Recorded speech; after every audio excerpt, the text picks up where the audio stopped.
Hi, everybody. Welcome to this edition of Small Business Insider Live, hosted by the Small Business and Entrepreneurship Council. This is our live stream program that we do every Thursday at 1:30, specifically geared towards small business owners, entrepreneurs, anybody interested in small business policy. And this is an important edition because this week is National Small Business Week. I am Christy Arslan. I am SB Council's Entrepreneur in Residence. I am coming to you live from Alexandria, Virginia, from my small business. I'm also a small business owner.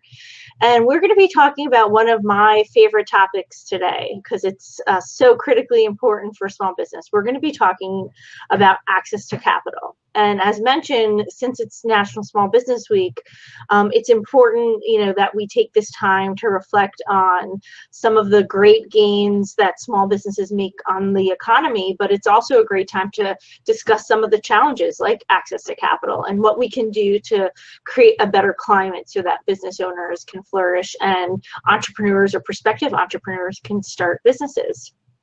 So I have here with me today Chris Walters. He's the Executive Director of the Innovative Lending Platform Association, which is actually a new trade association that represents a diverse group of online lenders and service companies that help or work with small businesses on the access to capital side.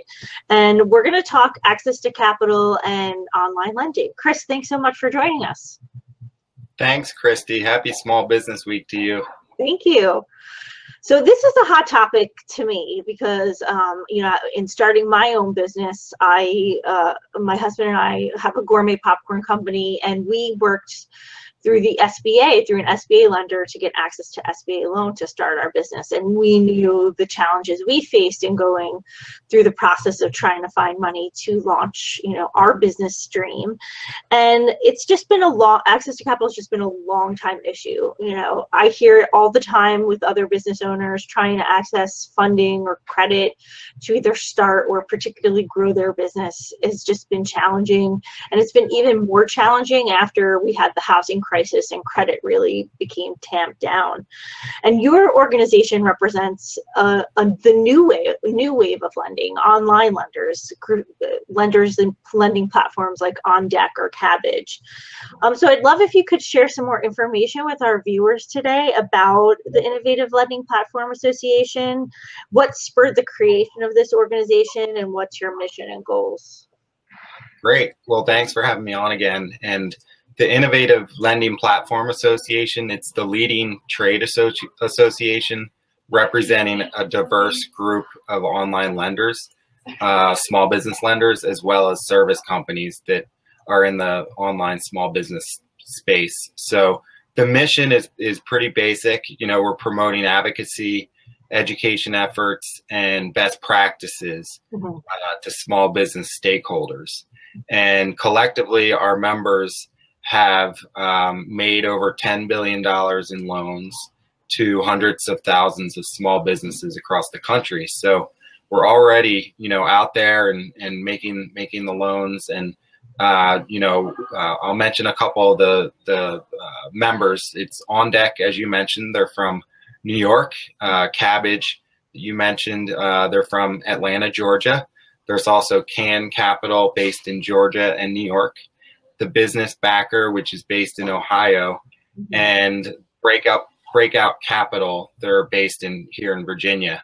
And so there's also service providers that we have as members of the association. We have PayNet, and PayNet's based out of Chicago, Illinois. And what they do is they provide a lot of data so that the online lenders can get real good access for their underwriting standards. And Orion First Financial, which is based in Seattle, and they're a servicer of the loans. So these companies all came together pretty recently within the past year. And actually what we're most proud of is joining together in partnerships with, Small Business and Entrepreneurship Council, other small business stakeholders, and really having the conversation about, small business lending, especially online lending, and how can we make that better? How can we make those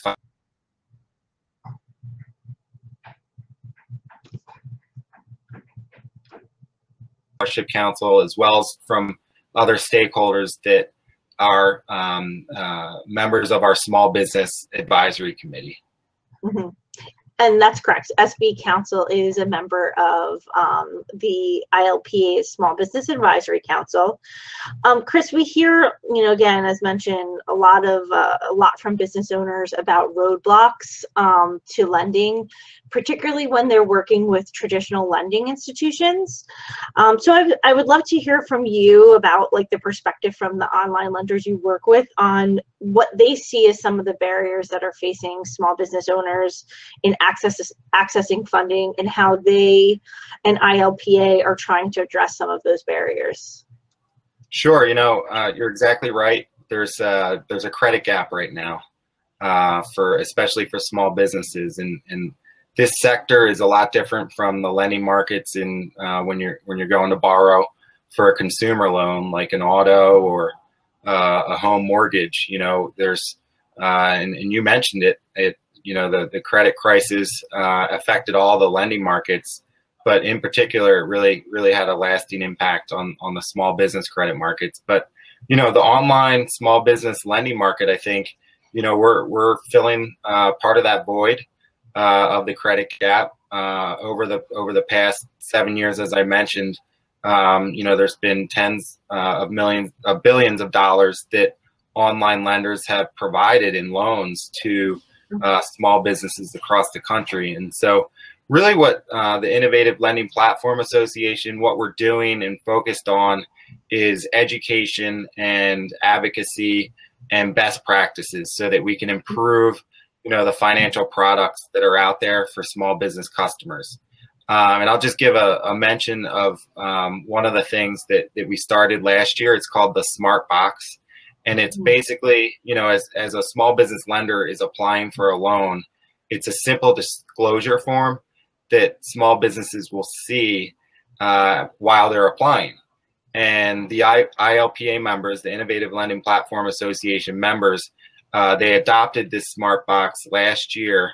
And, what it does is it provides transparency about pricing information, and it's really in a uniform fashion and helps small businesses really understand in plain English certain products and features or policies that are laid out, usually in a lot of the fine print writing that other loan documents have. So we put this straight up front in a simple disclosure form, and it's called the Smart Box. And we developed it last year. We worked with a lot of industry groups like the Small Business and Entrepreneurship Council to look it over and give us feedback. And we had focus groups, and we really paid a lot of attention to particularly small businesses and, what are they seeing? What do they need when they apply for a loan? And so we're proud that we got a lot of the feedback. And so right now there's the Innovative Lending Platform Association. The members are integrating the Smart Box. So when your members are going to apply for a loan, they're going to see that Smart Box pop up.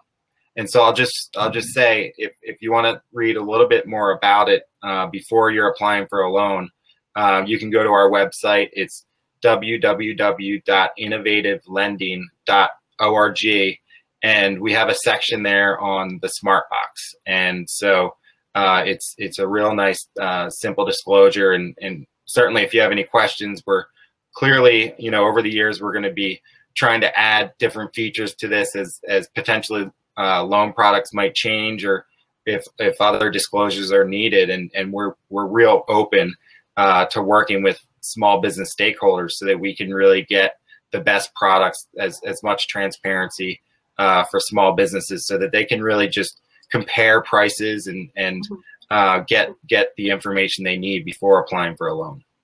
So. Yeah, and I've seen Smart Box, and it's a really great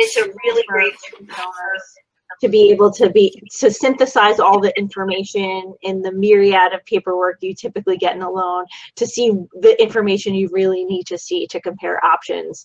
And with the proliferation of online lenders, it's great to hear that there's an organization that's working to institute some best practices for small business lending, so that business owners can get a good sense of that they're working with partners that are really concerned about their lending needs, and also are following a code of ethics to ensure that they're getting access to quality loans that they can rely on. So I'm really happy to hear that.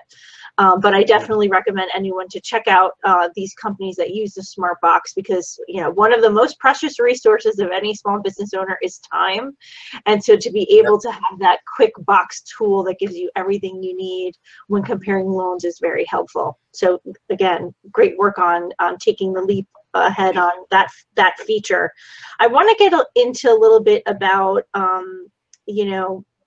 the sector of fintech or online lending, and especially considering we have a new administration, we also have a new Congress, and the fintech space, online lending space, is just growing so rapidly.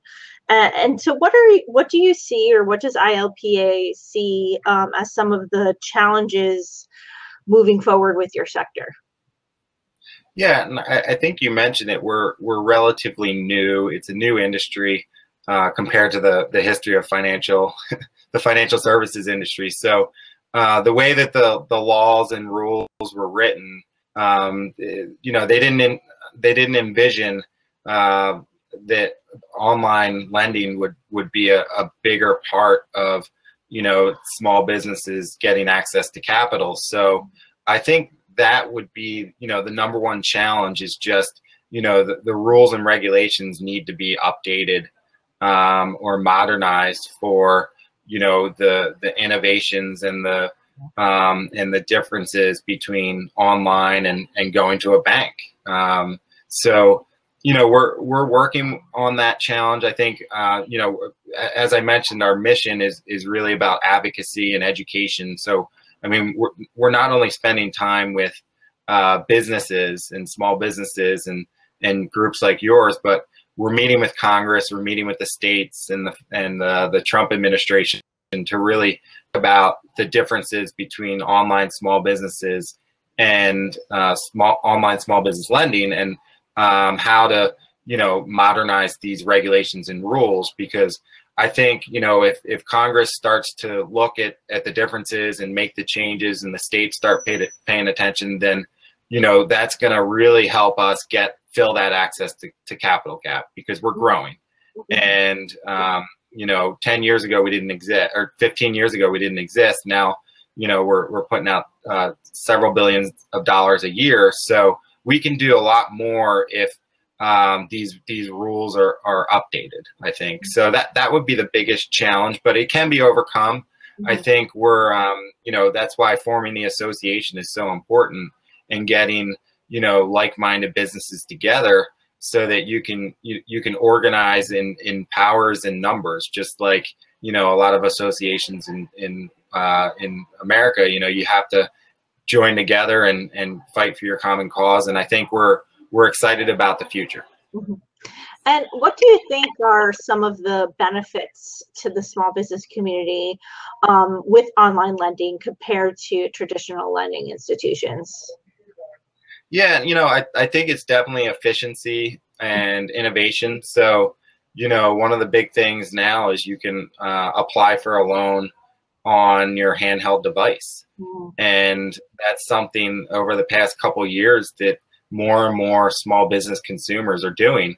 And, a lot of the members of the ILPA, they have, their applications are the fastest in the industry. Mm-hmm. And the time in which you're going to get a credit decision is a lot faster than you would normally if you went to, your conventional bank downtown. So I think it's definitely innovation and efficiency and just getting you a credit decision so that you can make decisions as a business owner to take the next steps to put capital to work.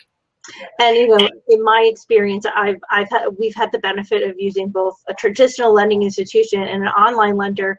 And one of the unique things with online lending that I think is so important, and I think will be really helpful to the small business community, is some of the unique ways that they're assessing credit. When we went through our traditional lending, when we went through a bank for our SBA loan, I mean, it was a long process. The amount of information they wanted, the just substance of it was so expansive. It was like we ended up with like a 100-page binder of documents for them to review to get our business loan. And based on what I've been reading, a lot of these online lenders are looking at how they could assess credit differently with business owners to be able to both lend to people that might not be able to go through a traditional lending institution, but also get them the money faster. Is that correct? That's totally correct. And, it's always going to be the case. Lending is, you're going to lend to the folks that can repay their loans. But, now with the efficiencies out there, there's APIs, and what that is, it's, you can link into other financial accounts quicker, the online lenders, and get alternative data about whether or not the borrower or the small business borrower is able to pay back that loan. And you can get that information pretty quickly. You can sync up with other devices and other institutions really fast, and just get that information and use that for the lender's advantage. So you mentioned education was one of the key focuses of ILPA. What type of business education are you looking to do for business owners? Are there key topics you're hoping to help educate the small business community on when it comes to online lending? Yeah, I mentioned the Smart Box earlier. I think that's really the core of what the ILPA is doing with regard to education. I think our best practices are important, and making sure that there's a high bar that's set for dealing with the customer, both in customer service as well as when they're repaying their loan. We want to make sure that they understand all the terms, that they're clear, and that we're not putting small businesses into situations that would force them be unable to pay. And so I think the education is it's not only the business community, but it's Congress, and it's the federal and state governments as well.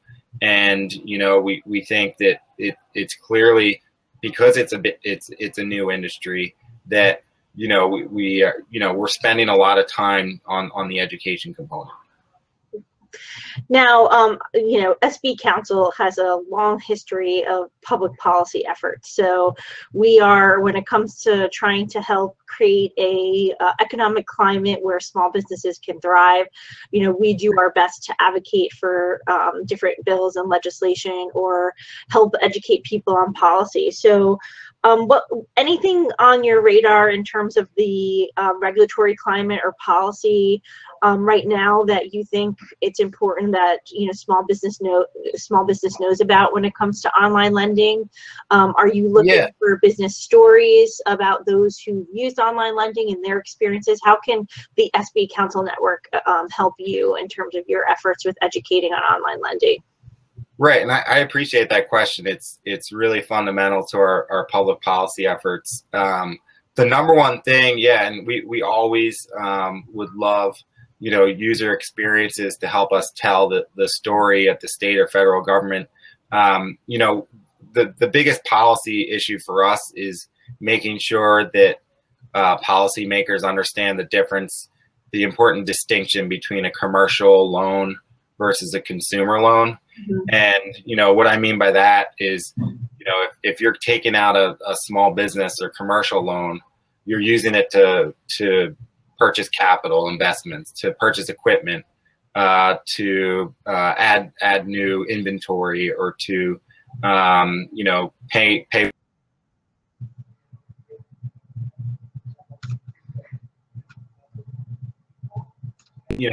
if you're taking out a consumer loan, clearly it's a lot different. You're using that for personal use, for, you know, your home or for your car, or, you know, to take a trip with your family. So that's something that I think we have a little bit more time, you know, and I think that if we're educating policymakers about the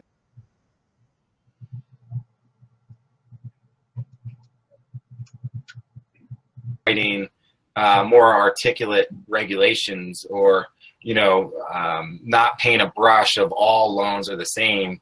You know, these loans are different, and therefore they shouldn't be regulated the same. So I think that's one of the #1 policy goals that we have.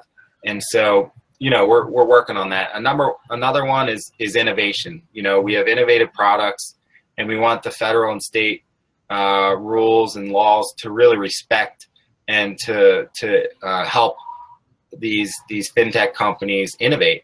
And, you know, I'll give you a couple of examples. You know, if you're going to apply for a loan,